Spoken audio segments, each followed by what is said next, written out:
Êxodo, capítulo 12, do versículo 1 ao versículo 14. Vamos orar só mais uma vez. Senhor, obrigado. Estou aqui na Tua presença também em oração. Quero me humilhar diante do Senhor e pedir que o Senhor use a minha vida agora, Senhor, para transmitir essa palavra com graça nos meus lábios, com sabedoria, com unção do Senhor também. Oro por cada um dos meus irmãos para que a mente deles seja aberta, Senhor, seja ministrada pelo Teu Espírito, assim como o Senhor abriu o entendimento dos discípulos ali no caminho de Emaús, que o nosso entendimento também seja aberto pelo Senhor, para que possamos compreender as grandezas da Tua palavra. Em nome de Jesus, expulsamos desse lugar qualquer espírito maligno que entrou aqui com qualquer propósito, acompanhando qualquer pessoa. Em nome de Jesus, que bata em retirada e que sobre nós os céus estejam abertos, Senhor, e que o Senhor tenha plena liberdade de ministrar a nossa vida e o nosso coração para a glória do Teu nome, Senhor, em nome de Jesus. Amém. Então vamos lá.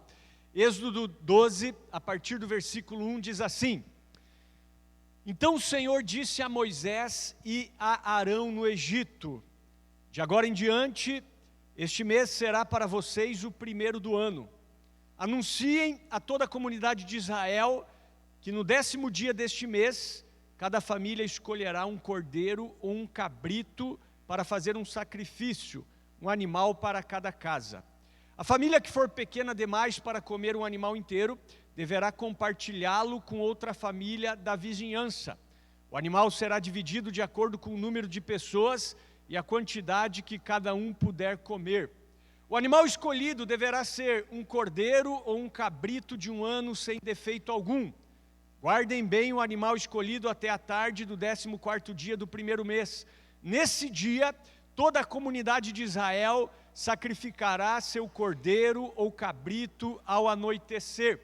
Em seguida, tomarão um pouco do sangue e o passarão nos batentes laterais e no alto das portas das casas onde comerem o animal. Nessa mesma noite, assarão a carne no fogo e a comerão acompanhada de folhas verdes amargas e de pão sem fermento. Não comerão a carne crua nem cozida. O animal todo, incluindo a cabeça, as pernas e as vísceras, deverá ser assado no fogo. Não deixe sobras para a manhã seguinte. Queimem o que não for consumido antes do amanhecer. Essas são as instruções para quando fizerem a refeição. Estejam vestidos para a viagem, de sandálias nos pés e cajado na mão. Façam a refeição apressadamente, pois é a Páscoa do Senhor.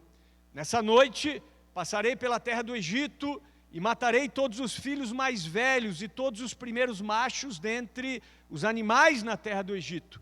Executarei juízo sobre todos os deuses do Egito, pois eu sou o Senhor. Mas o sangue nos batentes das portas servirá de sinal e marcará as casas onde vocês estão. Quando eu vir o sangue, passarei por sobre aquela casa. E quando eu ferir a terra do Egito, a praga de morte não os tocará. Este será um dia a ser recordado. Todo ano, de geração em geração, vocês o celebrarão como festa especial para o Senhor. Esta é uma lei permanente. Amém? E agora eu quero ler só mais um versículo que está em 1 Coríntios 5:7, que diz assim a palavra de Deus através do apóstolo Paulo: Livrem-se do fermento velho, para que sejam massa nova, sem fermento, o que de fato são. Cristo, nosso Cordeiro Pascal, foi sacrificado. Amém, queridos? Glória a Deus. Bem, queridos, vocês sabem, nesse mês de julho, nós estamos pregando uma série de mensagens sobre livre da escravidão, esse é o tema. Então nós vamos extrair algumas lições sobre o êxodo de Israel. Inclusive na semana passada o pastor Adriano aí já deu um panorama bíblico a respeito do êxodo de Israel, começando lá em Abrão e indo até o momento em que os israelitas saem do Egito. E você aprendeu que a palavra êxodo significa saída. Então o livro de Êxodo, ele relata a saída do povo de Israel do Egito, onde eles se tornaram escravos. Então o livro de Êxodo fala de libertação, a libertação do povo de Israel da escravidão do Egito, e agora esse povo está rumando para a terra prometida. E trazendo isso para as nossas vidas, nós aprendemos que o Egito significa o mundo. Então para nós o Egito é um símbolo do mundo. E a terra prometida é um símbolo do reino de Deus, da vontade de Deus, da promessa de Deus para nós. Então nós podemos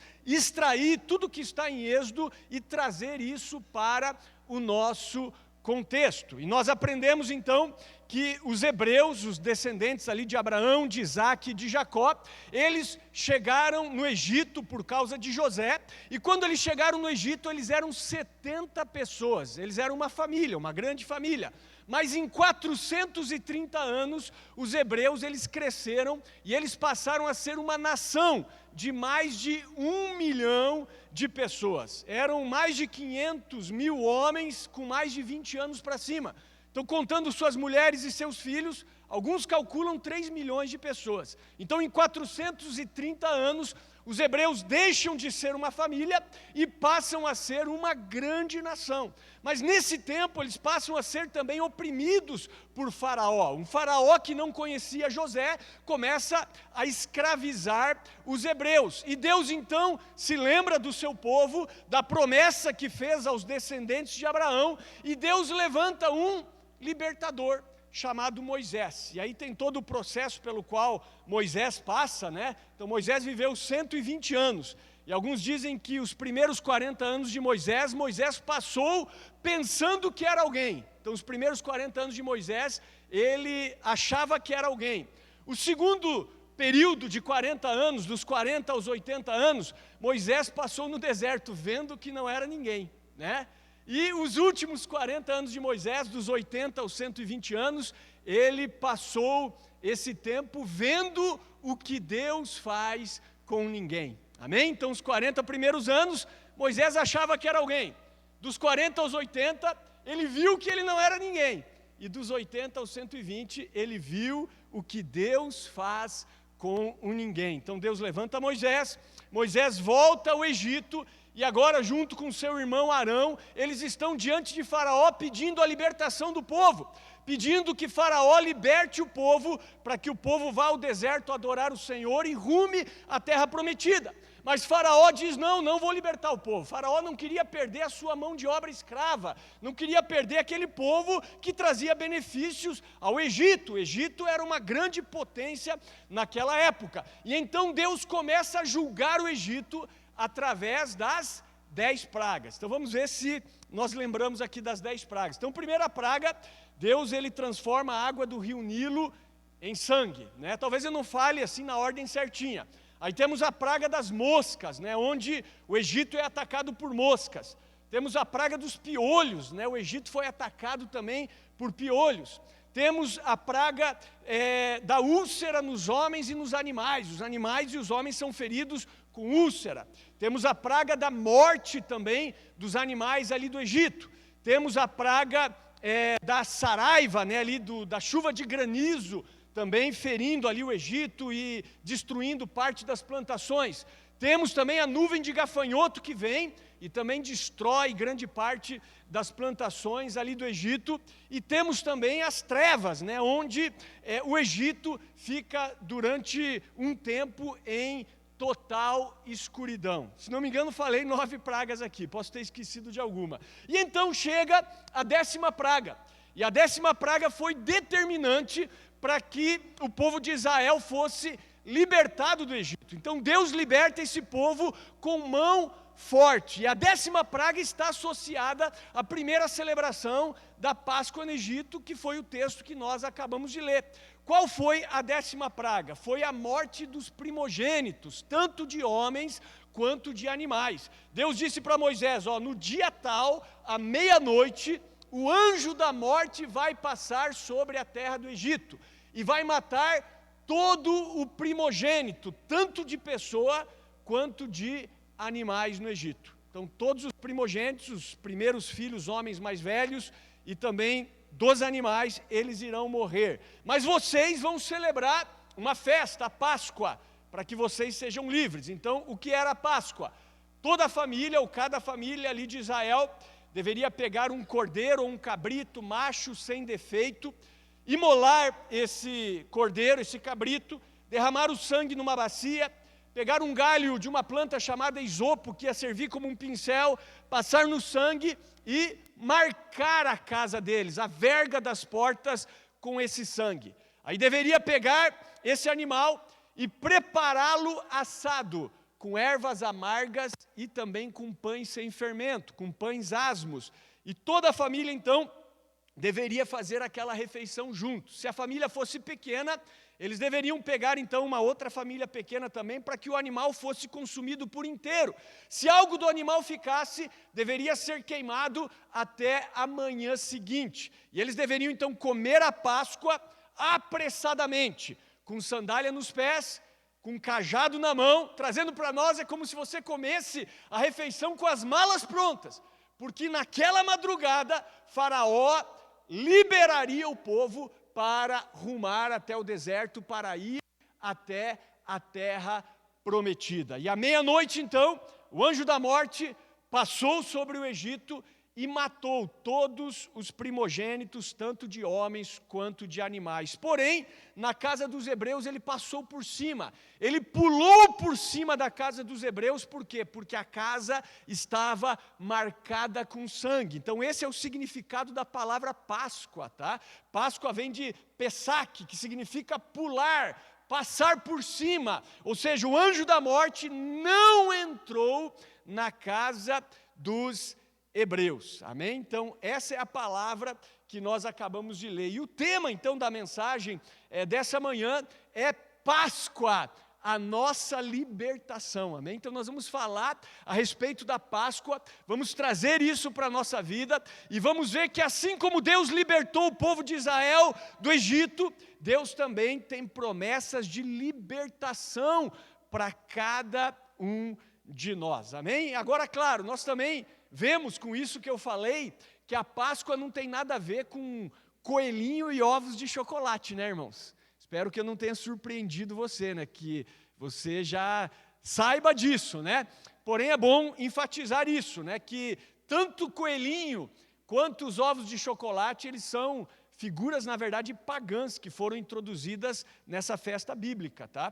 Se você for pesquisar, tudo isso vem do paganismo, de religiões pagãs, e isso foi introduzido nessa festa, que é uma festa judaico-cristã, tá? Até quero aqui deixar claro, tá? Você não vai para o inferno se você comer um chocolate na Páscoa, ou se você comprar um ovo de chocolate, mas é importante que você ensine a sua família sobre a verdadeira Páscoa, amém? Então, nós vamos começar vendo aqui alguns detalhes importantes, algumas figuras importantes dessa passagem, dessa história que eu acabei de contar, e vamos trazer já alguns princípios para a nossa vida. Então vamos ver aqui algumas coisas importantes. Primeira coisa que eu quero destacar está no versículo 3 desse texto. Eu vou reler esse versículo, tá? Diz assim, ó: anunciem a toda a comunidade de Israel que no 10º dia deste mês, cada família. Vamos repetir isso, diga assim, ó, cada família escolherá um cordeiro ou um cabrito para fazer um sacrifício, um animal para cada casa. Então vejam que a Páscoa, ela deveria ser celebrada em família, irmãos. Eu quero começar essa mensagem falando a respeito de família. A família, ela é a primeira instituição criada por Deus. Inclusive a família vem antes da igreja, né? A igreja veio depois da família, apesar da igreja também ser uma família, né? Uma família de fé, uma família espiritual, mas também é uma família. Mas a primeira instituição criada por Deus foi a instituição da família. Quando Deus disse para Adão, olha, deixará o homem o seu pai e a sua mãe, e unir-se-á a sua mulher, e ambos serão uma só carne. Ali começa a primeira família. E ele os abençoa e diz, ó, multiplicai-vos, encham a terra. Então, através de Adão e Eva, Deus institui a primeira família, a primeira instituição de Deus sobre a face da terra. Por isso que o diabo ataca tanto as famílias. Por isso que a sociedade, o sistema do mundo, quer destruir as famílias, porque a família é algo que vem de Deus. Posso ouvir um amém? Então vejam que a Páscoa ela deveria ser celebrada em família. E nós temos entendido e aprendido que o avivamento dos últimos dias virá pelas famílias. Existe uma promessa, inclusive o Antigo Testamento, ele é fechado com uma palavra do profeta Malaquias, quando o profeta Malaquias diz que o Senhor enviaria o profeta Elias e ele converteria o coração dos pais aos filhos e dos filhos aos pais, para quê? Para que a terra não fosse ferida com maldição. Então o avivamento final vem através das famílias, e nós precisamos entender isso, irmãos. Então se você está aqui com a sua família, glória a Deus. Se você não está aqui com a sua família, olha, eu quero que você fique bastante incomodado. Você não pode se acomodar com isso, porque Deus ele é um Deus de família. Amém? Deus quer salvar a nossa família. Deus não quer salvar você. Deus quer salvar a nossa casa. Crê no Senhor Jesus Cristo e será salvo tu e a tua casa. Eu e a minha casa serviremos ao Senhor. Se eu não estivesse aqui com a minha esposa, com os meus filhos, eu não seria uma pessoa completamente feliz e plena, pode ter certeza. E veja como Deus é um Deus de família. Por exemplo, na geração de Noé, o único homem justo ali daquela geração era Noé, pelo que a Bíblia dá a entender. E Noé constrói a arca ali, você sabe da história, mas na hora de entrar na arca, entra quem na arca? Entra Noé, a sua mulher, os seus 3 filhos e as suas 3 noras. Ou seja, Deus salva a família de Noé. Deus não salva Noé simplesmente. Deus poderia ter salvado Noé e depois feito uma outra mulher para ele, depois que o dilúvio baixasse, não é verdade? Mata todo mundo, você é o único cara justo, salva Noé, e depois a gente resolve esse problema aí. Te dá uma mulher nova, faz uma nova Eva aqui, enfim, não, mas Deus é um Deus de família. Quando Deus chama Abrão, ali em Gênesis 12, o que Deus diz para Abrão? Diz assim, sai da tua terra, da tua parentela, e vai para o lugar que eu te mostrarei. Abençoarei os que te abençoarem, amaldiçoarei os que te amaldiçoarem, em ti serão benditas todas as famílias da terra. Então nós precisamos entender que a vontade de Deus é abençoar a nossa família. Então papai e mamãe, meus filhos estão no mundo, mas tudo bem, não está tudo bem, irmãos, Eles estão experimentando um pouquinho do mundo, como assim? Claro que você não vai obrigá-los a estar na presença de Deus, mas você não pode também se conformar. Você tem que clamar, orar por eles, cara no pó, e não aceitar nada menos do que a tua família, essa que é a verdade. Inclusive hoje aqui a gente quer orar pelas famílias. Isso é muito importante, Até ontem eu fiquei assim, bem contente, Nós estávamos no aniversário de uma priminha nossa, A Maria Luísa, que é filha do pastor Gabriel. O pastor Gabriel, para quem não sabe, é primo da Marla, E ele é filho do pastor Pedro. O pastor Pedro, que esteve aqui algumas semanas atrás, aqui tocando violão, é figura conhecida nossa, O pastor Pedro é irmão da minha sogra, da Maria, Para você se localizar. Então, eles são pastores da Igreja do Evangelho Quadrangular. E o pastor Pedro tem o Gabriel, que é pastor, e tem o Felipe. E o Felipe, assim, ele foi aquele filho muito bagunceiro, irmão, sabe? Ele realmente era, assim, olha, terrível na sua infância, na sua adolescência. E ele foi aquele filho que no começo não quis saber de Deus, A hora que ele teve aquela idade, sabe aquele filho?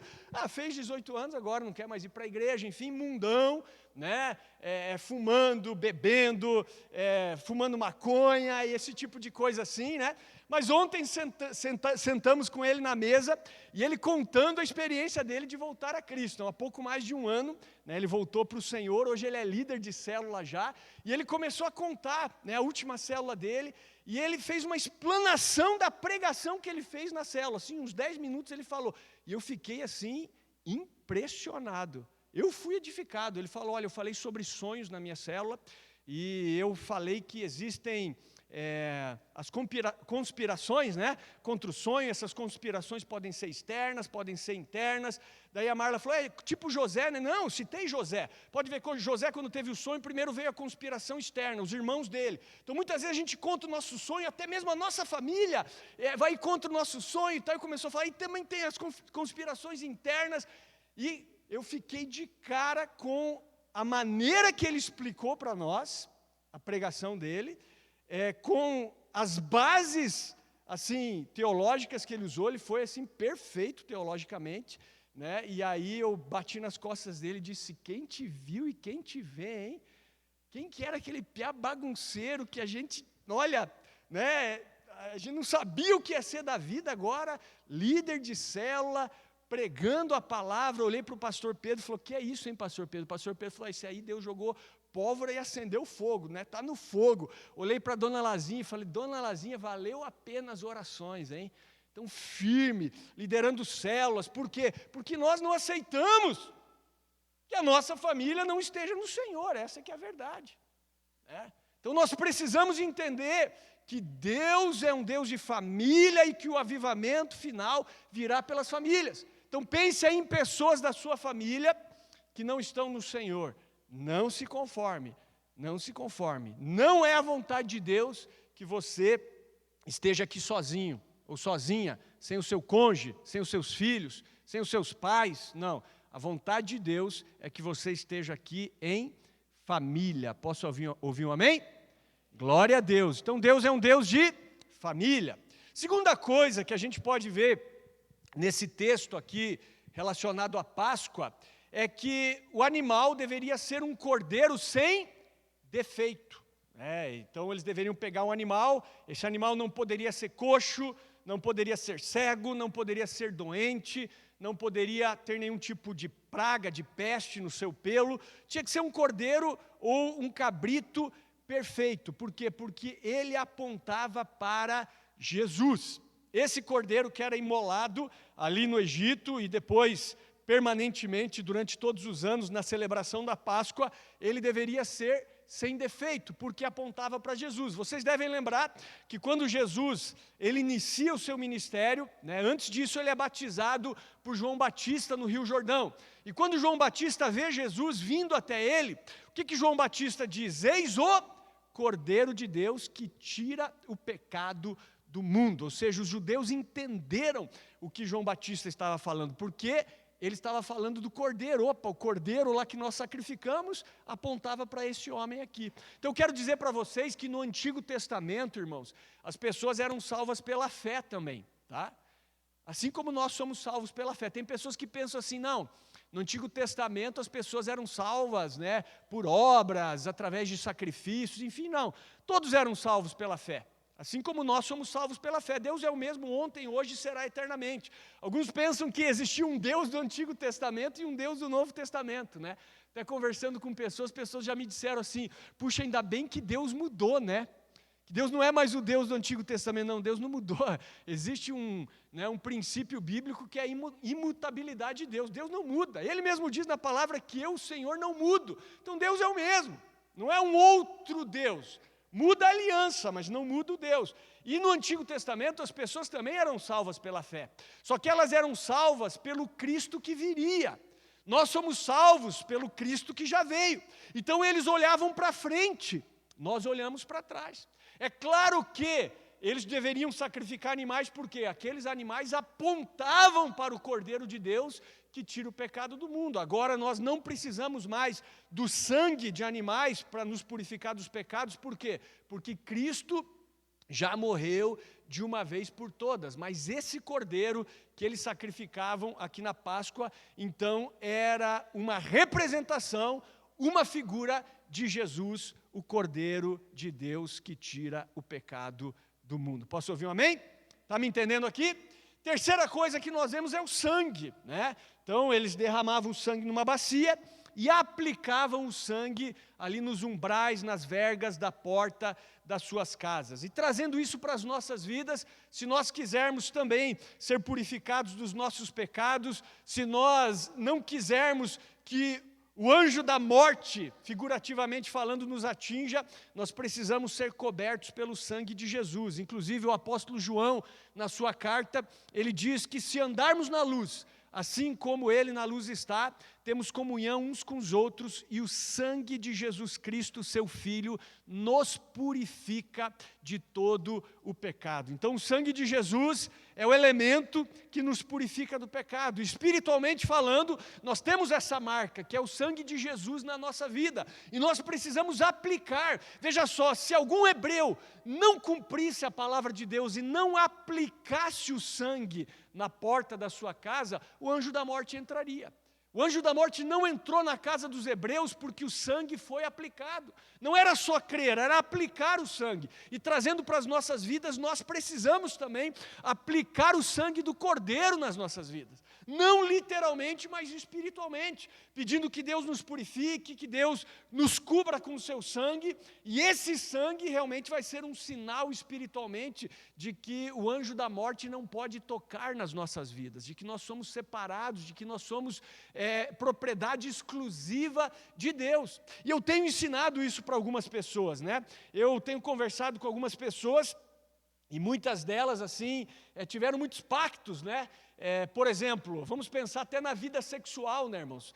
Para quem não sabe, quando você pratica o sexo, você está fazendo um pacto de sangue. Essa aqui é a verdade. Por isso que o sexo, ele deve ser praticado dentro do casamento, né? Olha só, Deus disse para Adão: deixará o homem seu pai e sua mãe, unir-se à sua mulher, e ambos serão uma só carne. Agora não são mais dois, é uma carne, é um pacto que é feito ali. Por isso que Paulo diz que aquele que se une a uma meretriz se faz uma carne com ela. Inclusive, né, existem pesquisas aí que mostram que o DNA da pessoa fica na outra, na relação sexual, né? E especialmente na mulher, né? O DNA do homem fica na mulher. Então, cada homem com que a mulher se relaciona sexualmente, uma parte dele fica nessa mulher, né? Ou seja, precisam ser quebrados esses pactos, principalmente quando uma pessoa teve muitas relações. Eu tenho ensinado isso para alguns homens, né? E eu digo assim: toda vez que você lembrar de alguma experiência que você teve no passado, você ore, você renuncie, você quebre, você desliga aquilo, você pede que o sangue de Jesus passe naquilo. E muitos, depois de 1, 2 semanas, voltaram falando: pastor, sabe que deu certo? As coisas estão melhorando. Eu já não estou mais tendo tanto problema. Quando vem a lembrança, eu faço isso que o Senhor falou e aquilo perde a força na minha vida. Por quê? Porque aquela maldição e aquele pacto estão sendo quebrados pelo poder de Deus e pelo sangue de Jesus. Posso ouvir um amém?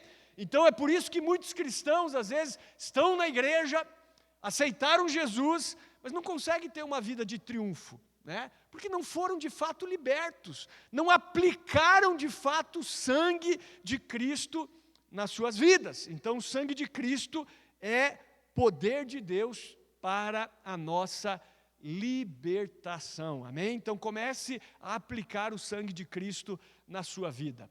Quarta coisa que eu vejo aqui nessa passagem são os pães asmos, né? Ou os pães sem fermento. Não sei se você observou naquele texto de Coríntios que nós lemos também, que fala que Cristo é o nosso Cordeiro Pascal. Ali fala que nós temos que nos livrar de todo o fermento velho.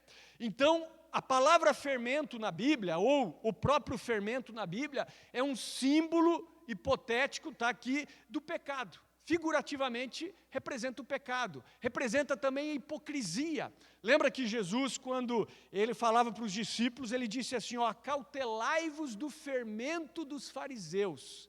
Qual era o fermento dos fariseus? A hipocrisia, né? Então eles aparentavam ser alguém que de fato eles não eram. E Paulo diz que um pouco de fermento leveda toda a massa. Então você diz assim: não, só esse pecadinho aqui não vai fazer muita diferença na minha vida. Ah, faz, porque um pouco de fermento, diz Paulo, leveda toda a massa. Por isso que nós precisamos falar contra o pecado. Por isso que nós temos que ter cuidado com os pregadores atuais, porque muitos deles, muito populares, nunca falam nada contra o pecado, né? Eles se tornam populares, porque eles massageiam o ego da galera. Mas eu quero dizer que nós precisamos nos livrar do fermento. E aqui, quando a Bíblia fala deles comerem pães asmos, está falando de uma vida sem pecado. Está falando de uma vida de santidade. Não vou enfatizar muito aqui, porque mais para frente eu vou falar um pouco sobre isso. Tem um quinto elemento aqui, que são as ervas amargas, né? Então, até na minha Bíblia aqui diz folhas amargas, né? Enfim, e folhas amargas ou ervas amargas representam sofrimento. Então, vocês sabem que Cristo, para nos salvar, Ele sofreu, sim ou não? Então, Ele teve ali todo aquele processo de prisão, de julgamento, o processo ali de açoitamento, coroa de espinhos, crucificação, e esse foi o sofrimento dele. Então foram as ervas amargas, né? Então ervas amargas apontam para o sofrimento de Cristo, mas apontam também para o sofrimento do cristão. Porque a vida do cristão não é uma vida sem sofrimentos, você já deve ter percebido isso, né? Existe também um evangelho falso, né, que muitas vezes prega que a vida com Cristo é uma vida isenta de sofrimentos, é uma vida de triunfo sem nenhum tipo de sofrimento, não. A Bíblia é muito clara, a Bíblia diz que são muitas as aflições do justo, mas a resposta é que de todas elas o Senhor o livra. Mas são muitas as aflições do justo. Na verdade, até eu quero dizer para você, se você está no caminho de Deus e não encontra nenhum tipo de oposição, então você não está no caminho de Deus. Porque quando você entra no caminho de Deus, você se coloca em oposição com o caminho do diabo. Então, se você não sofre oposição do diabo, é porque você está jogando no time dele. Quando nós estamos servindo a Deus, nós vamos sofrer oposição do diabo. Isso em todas as áreas, né? Estamos fazendo a vontade de Deus como igreja aqui, nós vamos sofrer oposição, irmão. E como diz ali o meu primo Felipe, às vezes a oposição vai ser de dentro, às vezes a oposição vai ser de fora, né? Então pode vir de dentro, pode vir de fora, mas ela vai acontecer. Mas a coisa boa aqui é que o Senhor nos livra de todas elas, amém? Sexta coisa aqui que nós vemos, eles deveriam comer tudo, ficou claro isso, estar preparados para a saída do Egito. Nessa madrugada, Faraó expulsaria eles do Egito, os próprios egípcios expulsaram eles, falaram, todo mundo vai morrer aqui, a gente não aguenta mais essas pragas, vão embora, né? E os próprios egípcios expulsaram os hebreus do Egito. E como eu falei, eles deveriam estar com um cajado na mão, sandália nos pés, porque o anjo da morte passaria e ali pularia as suas casas, mas atingiria a casa dos egípcios. Então, como nós dissemos aqui, a Páscoa fala de saída, a Páscoa fala de passagem, a passagem da morte para a vida, a passagem das trevas para a luz, a passagem do pecado para uma vida de santificação em Deus. Então, a Páscoa fala de libertação, irmãos. Então, nós somos libertos por causa do Cordeiro Pascal, que é Cristo. Agora também, como eu falei na semana passada, a Páscoa ela está intimamente ligada à instituição da Santa Ceia. Por quê? Se você observar no Novo Testamento, na celebração da última Páscoa ali entre Jesus e os seus discípulos, ele institui agora a Santa Ceia, né? Eles terminam de comer a Páscoa e Jesus ele institui a Santa Ceia, onde nós temos os elementos também do vinho e do pão, que representam o corpo e o sangue de Cristo. Então, para nós, realmente não existe nenhuma ordenança de nós celebrarmos a Páscoa. Tá? No Novo Testamento, você não vê nenhuma ordem de Deus dizendo assim, a igreja tem que celebrar a Páscoa do Senhor. Não, não proíbe também, tá, irmão? Se nós quisermos celebrar, nós podemos celebrar sem problema nenhum. Agora, o que Deus instituiu? Instituiu a Santa Ceia. Então, a Santa Ceia vem e substitui a Páscoa do Senhor. E aí também eu quero destacar a importância de nós comermos da ceia, de nós bebermos desse vinho, porque todas as vezes em que nós partimos o pão, que nós bebemos do cálice, nós estamos relembrando do que Cristo fez. Assim como eles celebravam a Páscoa e as demais festas em Israel para relembrar, né, de coisas que aconteceram. Então, todas as vezes que eles celebravam a Páscoa, digamos, os filhos iam perguntar, pai, por que a gente come nessa época esse cordeiro assado com ervas amargas, com pães asmos? É porque Deus nos libertou da opressão de Faraó lá no Egito. Então, o filho ficava sabendo. Tinha a festa dos tabernáculos, onde eles ficavam durante uma semana morando em barracas ali em Jerusalém. Pai, por que todo ano, uma vez por ano, a gente dorme em barraca, acampa aqui em Jerusalém? É para relembrar os 40 anos que os nossos antepassados ficaram no deserto. Assim também nós devemos celebrar regularmente a Santa Ceia para lembrar daquilo que Cristo, que é a nossa Páscoa, fez por nós. Então você sabe, Jesus ele foi crucificado numa sexta-feira e morreu ali à tarde dessa sexta-feira, né?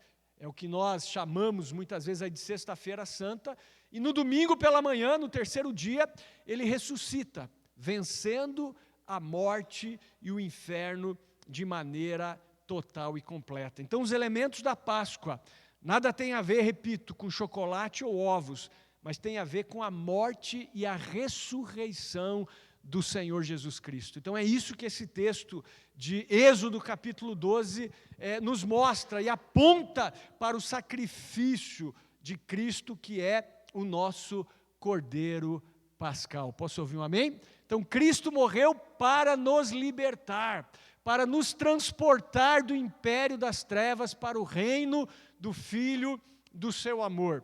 E, baseado nisso, a pergunta que eu quero responder nesse final é: qual deve ser a nossa atitude diante da Páscoa? Então vamos aplicar isso na nossa vida. Primeira coisa, queridos, nós temos que ter reflexão. Então, tanto a Páscoa quanto a ceia são momentos de reflexão. Pode ver que o apóstolo Paulo, ele diz assim, que antes de comer a ceia, o homem deve examinar a si mesmo, né? Inclusive, na igreja primitiva, eles celebravam a ceia em todas as reuniões, tá? Atualmente, nós temos o hábito de celebrar a ceia apenas uma vez no mês, né? Aí tem muita gente que só vem no culto de ceia, né? Ele só reflete naquele culto, né? E aí o resto do mês ele passa de qualquer jeito. É uma coisa assim, bem estranha, né? Uma coisa que soa até católica, né? Quem foi católico aqui sabe, né?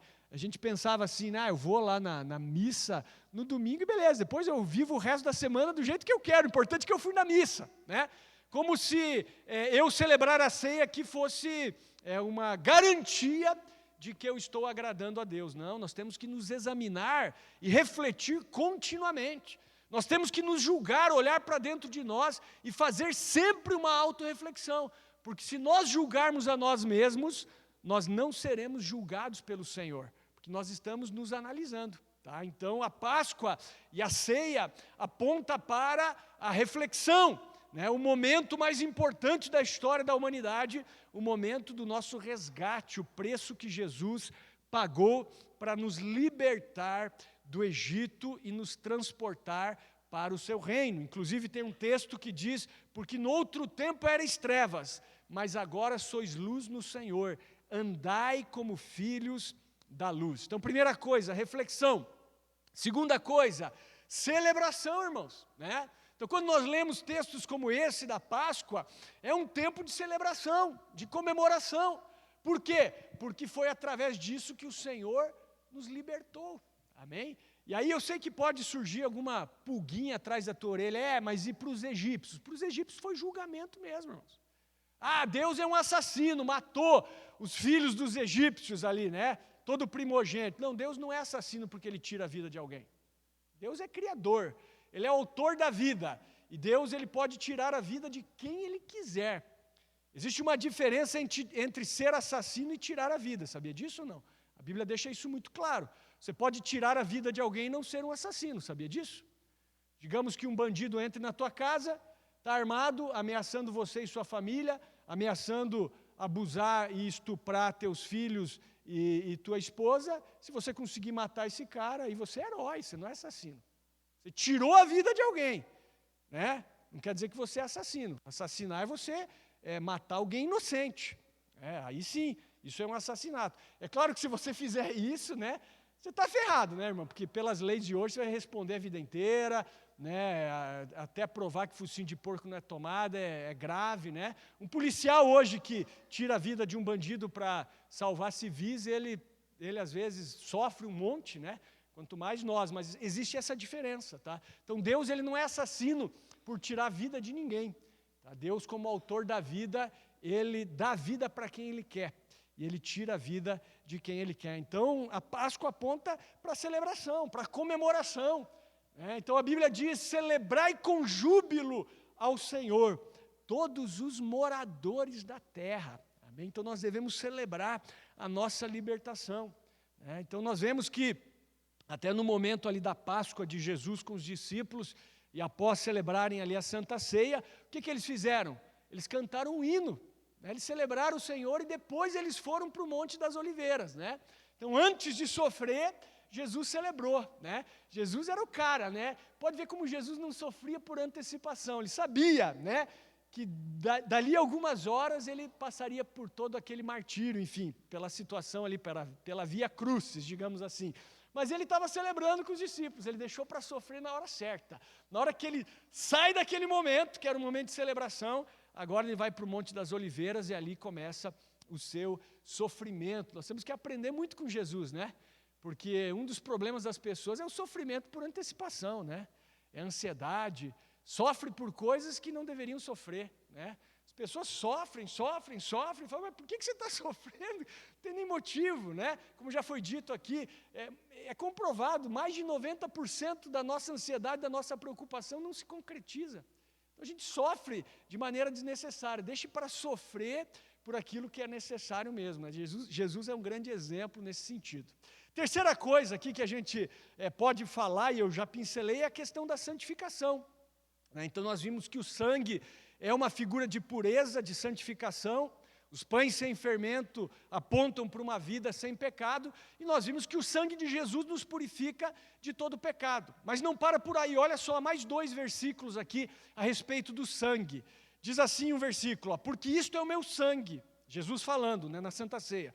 O sangue do Novo Testamento ou da Nova Aliança, que é derramado por muitos para a remissão dos pecados. Então Jesus está dizendo, o meu sangue é derramado por muitos para a remissão dos pecados. E Hebreus 9:22 diz que quase todas as coisas, segundo a lei, se purificam com sangue, e sem derramamento de sangue não há remissão de pecados. Então é através do sangue que nós somos remidos, é através do sangue que nós somos libertos, amém? Que nós somos santificados. Por isso que a Bíblia diz que Deus não nos chamou para a impureza, mas para a santificação. Segui a paz com todos e a santificação, sem a qual ninguém verá o Senhor. Porque esta é a vontade de Deus, a vossa santificação, que vos abstenhais da fornicação. Então assim, eu já disse isso aqui, A pessoa pergunta, pastor, eu quero saber qual é a vontade de Deus para mim. Vai na Bíblia, está escrito, esta é a vontade de Deus, a vossa santificação, que vos abstenhais da fornicação.